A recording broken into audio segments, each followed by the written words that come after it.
하나님의 말씀은 시편 91편 1절로 8절 말씀입니다. 말씀의 제목은 여호와는 나의 피난처다 라는 말씀 가지고 은혜를 나누시겠습니다.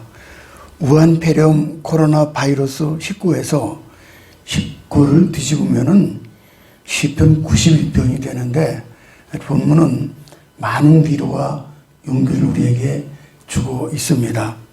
그래서 이 어둡고 답답한 시기에 우리에게 주신 말씀으로 시사하는 바가 매우 큽니다.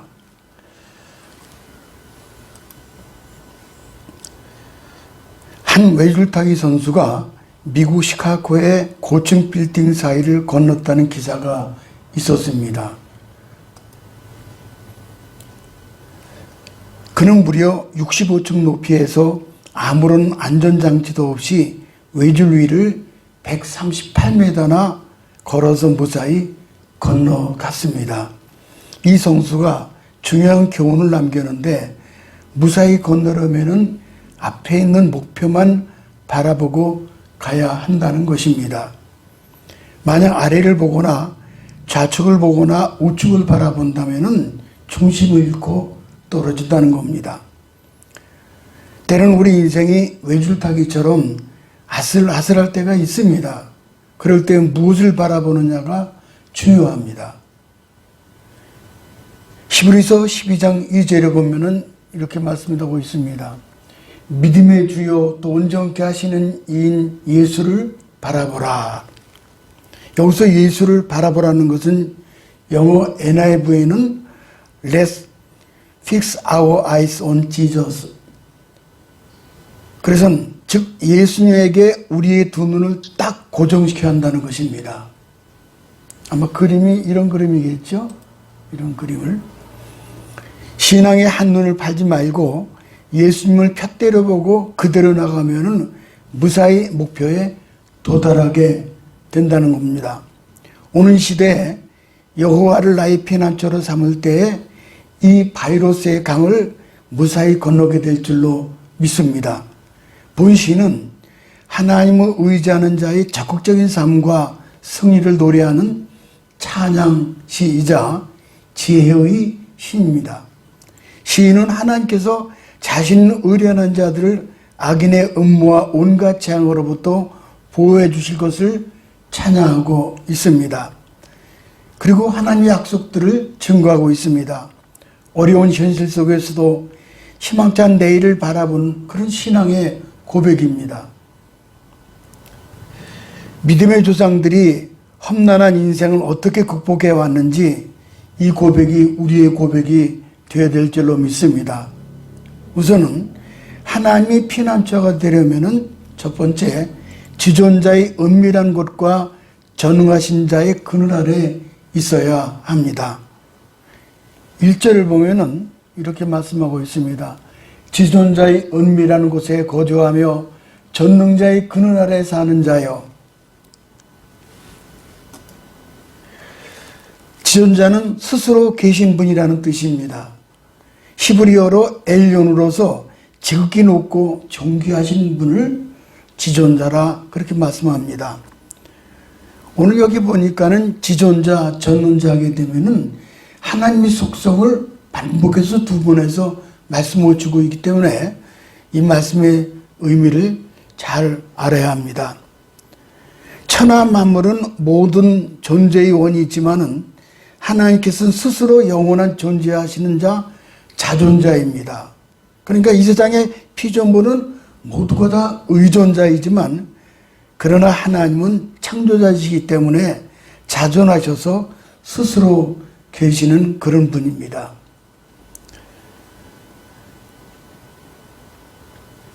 하나님은 그의 대적이 아무리 악한 음모를 실행에 옮기고 그 성취를 위해 날뛴다 할지라도 그런 일에 대하여 전혀 영향받지 아니하시고 그 상황을 초월해 계시는 그런 분입니다. 은밀한 곳, 히브리어는 세타라는 말을 쓰는데 비밀한 장소로서 누구도 들어갈 수 없는 성소, 지성소를 의미합니다. 이 그림 보게 되면은 우리가 잘 아는 태보네클, 성막이죠. 성막은 성소가 있고 또 은밀한 지성소가 있습니다. 거기는 하나님의 인재와 보호가 있는 곳으로 비밀한 성소를 가리킵니다. 하나님과 깊이 교통하는 자가 거하는 곳으로서 거한다는 말은 하나님의 피난처에 머문다는 겁니다. 전능하신 자 엘샤다이로 무에서이를 창조하실 때 자신을 나타내서 하신 말씀이 오늘 본문에 또 나오죠. 아까 거한다는 말이 우리가 보통 보면은 거주지 증명서 그러잖아요. 거주하다. 그러니까 우리의 삶이 어디에 거하느냐? 바로 하나님 품 안에 거하는 것이 우리의 삶의 주소입니다.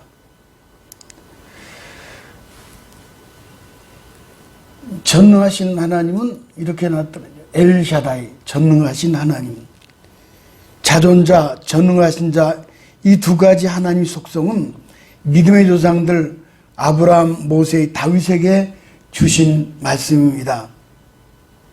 그늘에 있다는 것은 피난처이신 하나님의 보호 아래 거하게 하신다는 언약입니다. 그러므로 하나님의 자녀들은 마음의 안정과 평온을 유지할 수가 있는 겁니다. 시편 기자는 이 사실을 자신에게 적용을 했습니다. 다른 사람이 무엇이라고 말하든 나는 여호와를 향하여 말하기를 그는 나의 피난처라 하리니 라고 고백을 하고 있습니다. 세상 그 어느 곳도 안전지대는 없습니다. 그러나 하나님께 피하면은 그것이 바로 안전지대가 되는 것입니다. 2절을 보면은 나는 여호와를 향하여 말하기를 그는 나의 피난처요 나의 요새요 내가 의뢰하는 하나님이라 하리니. 1절은 하나님 믿는 확신의 선언인데 2절의 마지막 단어는 의뢰입니다. 생각해 보면은 도피성은 우리의 피난처로 누구든 함부로 우리를 따라 들어갔다가는 죽임을 당합니다. 도피성을 좀 볼까요? 바울은 예수 믿는 하나님의 자녀들을 가리켜서 하나님의 거룩한 성전이라고 말씀하셨습니다. 세상에 어떤 재앙도 우리의 몸속으로 따라 들어올 수가 없습니다. 왜냐하면 이 몸을 성전 삼으셨기 때문입니다. 이런 바이러스를 통해서 많은 교훈을 받습니다. 우리가 밖에 나갔다가 집으로 돌아오면 반드시 손을 씻습니다. 야고보 4장 8절에 보니까 죄인들아 손을 깨끗이 하라.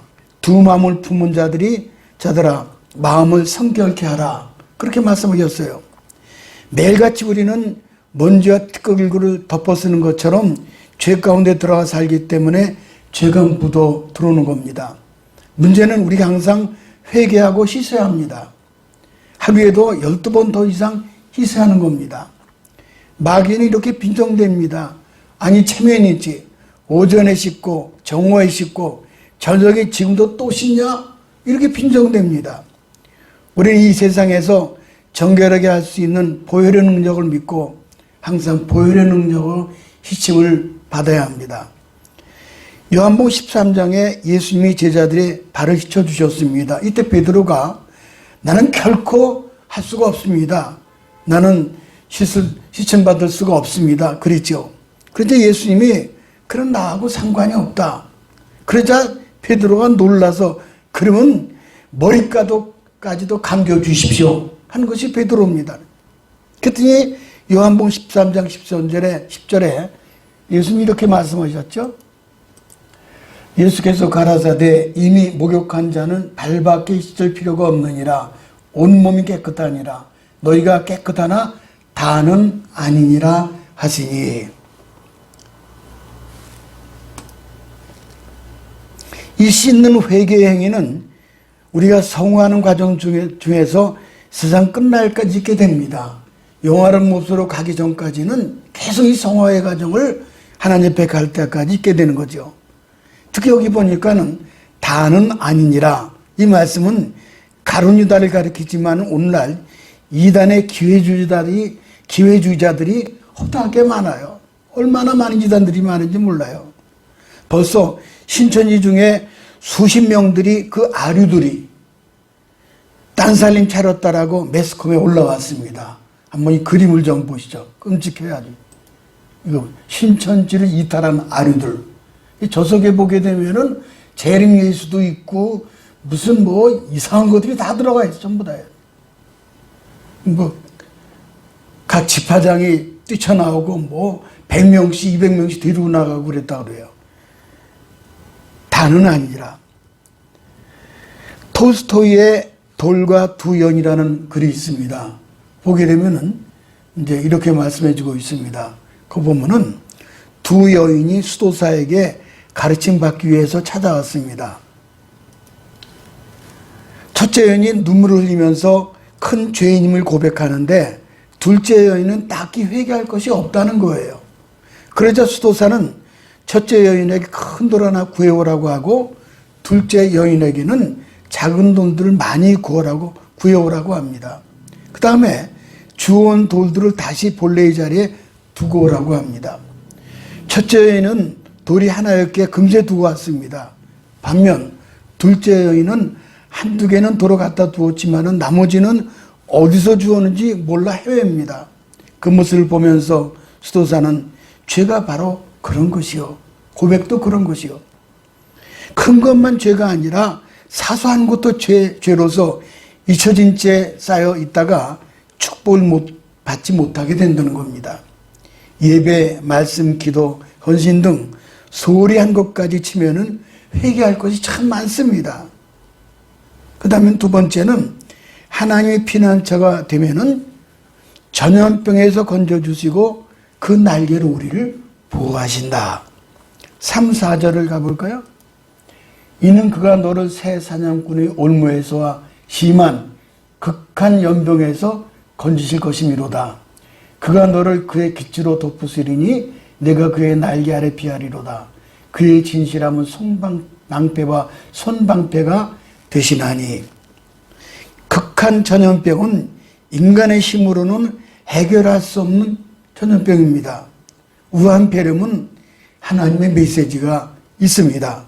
중세 흑사병은 역사상 가장 악명 높은 전염병입니다. 1347년 처음 창궐한 흑사병으로 유럽에서 약 2억여 명이 죽었습니다. 그래서 유럽 인구의 3분의 1이 변을 당했어요.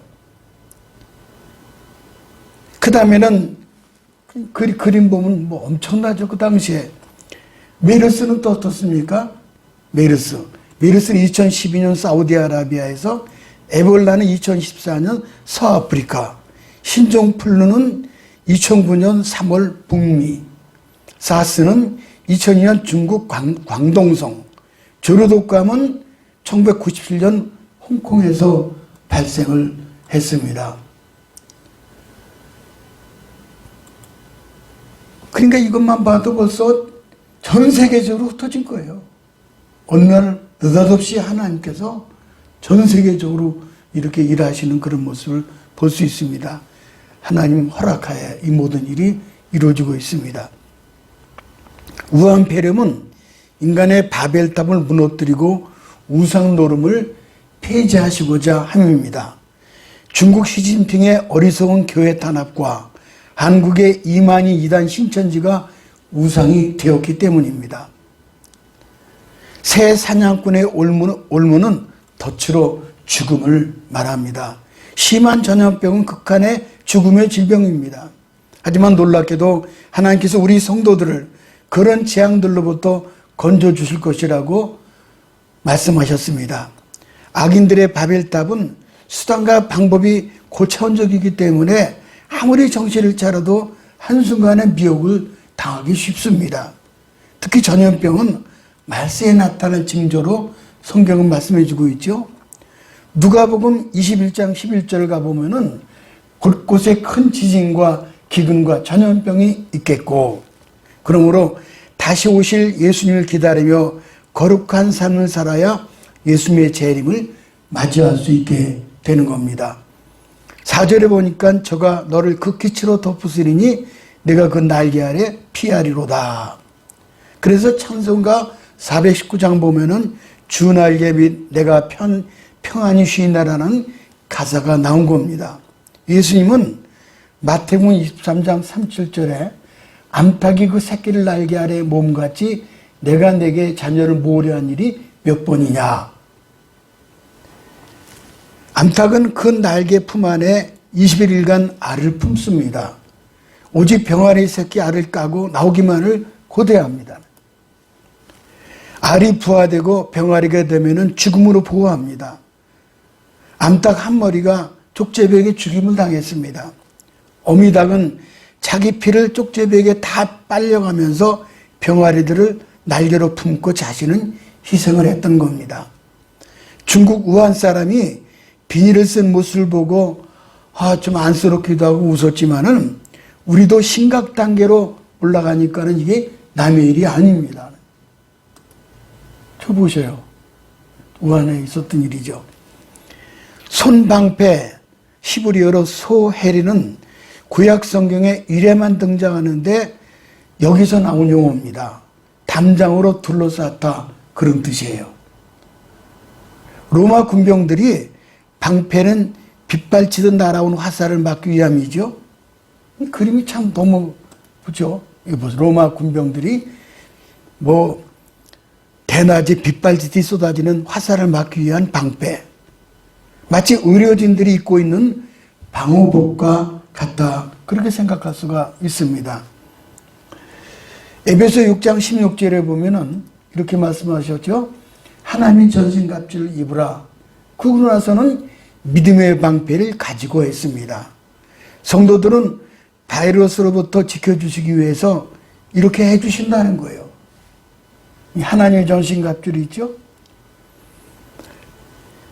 비전교회 각토방에 지천권사님이 장한준 내과 TV를 올렸습니다. 저는 3번은 시청을 했습니다. 이번이죠. 모두 다 보시기 바랍니다. 그래야 기도가 나옵니다. 저 역시 바이러스의 무서움에 소름이 끼치고 참 두려웠습니다. 네이처 보고서의 결론은 이렇습니다. 인류는 둘로 갈라지게 될 것인데 하나는 바이러스로 멸망당하고 또 다른 부류는 어떤 이유에서인지 그 바이러스에 항체가 생겨서 살아남을 것이라는 거예요. 어이, 참 대단해요. 참 이거 어떻게 이런 일이. 그래서 저와 우리 비전교회 성도들은 두 번째 범주에 들어가서 항체가 창조되도록 시편의 91편 말씀 붙들고 우리는 기도를 해야 할 것입니다. 길선주는 예수 믿기 전 술꾼이었답니다. 한 번은 술에 만취가 되어서 화장실 가다가 그만 헛디뎌서 걸음통에 빠졌습니다. 그때 한 사람이 달려와서 갈고리로 길선주의 상투를 걸어서 잡아당겨가지고 겨우 건져냈다라고 합니다. 길선주는 평양신학교 1회를 졸업을 하고 장대현 교회를 시무했지만은 돈에 대한 욕심이 있었습니다. 그러나 그의 회개는 1907년 평양 대부흥운동의 불씨가 되어서 마침내 한국을 구원한 것이 기독교 역사의 한국기독교교회에서 나옵니다. 마지막 3번째, 하나님이 피난처가 되면은 공포와 재앙이 우리에게 가까이 오지 못하게 하십니다. 첫째는 흑암 중에 행하는 연병이 나왔죠. 5절로 6절에 보니까는 너는 밤에 찾아오는 공포와 낮에 날아드는 화살과 어두울 때 퍼지는 전염병과 밝을 때 닥쳐오는 재앙을 두려워하지 아니하리로다. 아멘. 밤에 찾아오는 공포, 어두울 때 퍼지는 전염병, 이것은 전쟁 용어로 야간 기습 공격을 의미합니다. 개혁 성경 보면은 흑암 중에 행하는 연병으로 캄캄한 가운데라는 뜻보다는 갑자기라는 뜻을 가지고 있습니다.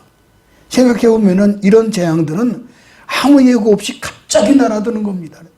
그래서 항상 깨어 있어 하나님 의지하고 기도하게 되는 겁니다.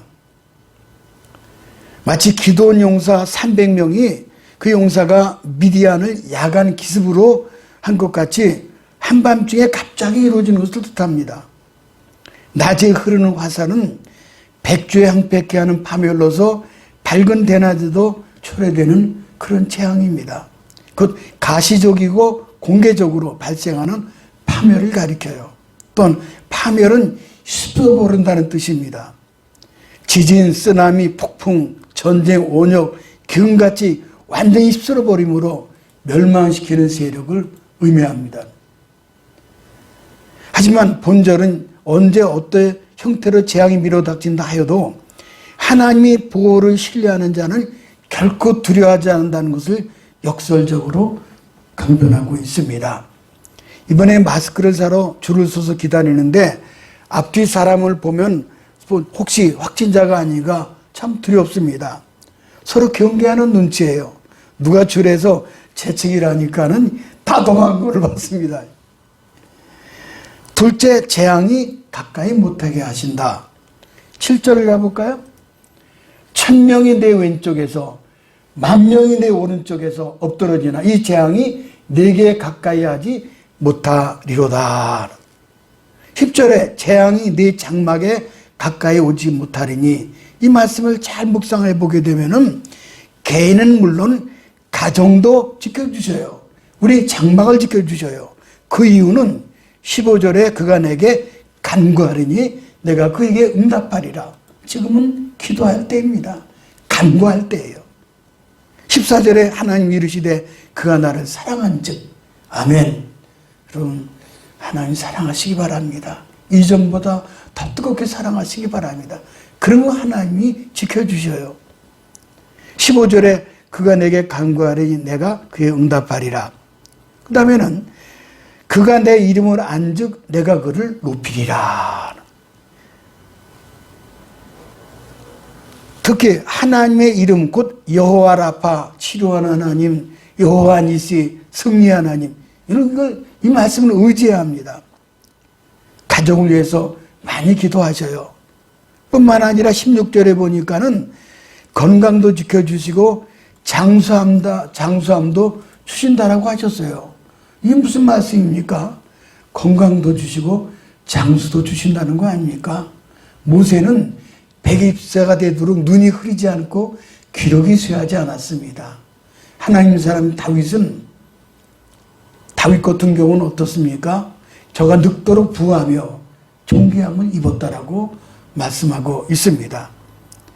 건강도 장수도 하나님 주시는 겁니다. 존 티머라 목사님은 2차 세계대전 당시 어린 시절의 경험을 우리에게 간증으로 전해주고 있습니다. 독일 폭격기의 공습을 알리는 사이렌 소리 후에 폭격이 시작되었습니다. 이런 그림이죠. 폭격이 시작됐습니다. 식구들은 두려움에 사색이 되었습니다. 그때 아버지가 자 기도하자. 기도는 우리가 할 수 있는 전부다. 당시 또렷한 단어를 그 존 팀머 목사님 기억을 합니다.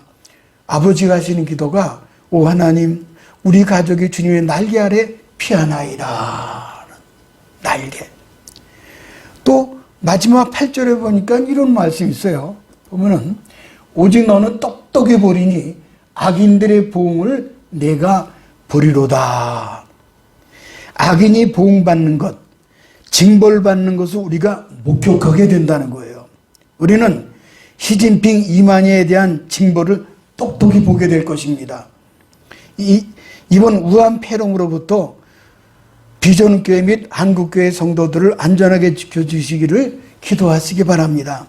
이번 기회에 세상 정치 통치자들이 재편성되고 이단 사이비가 그 신천지가 종식되기를 우리가 소원해야 합니다.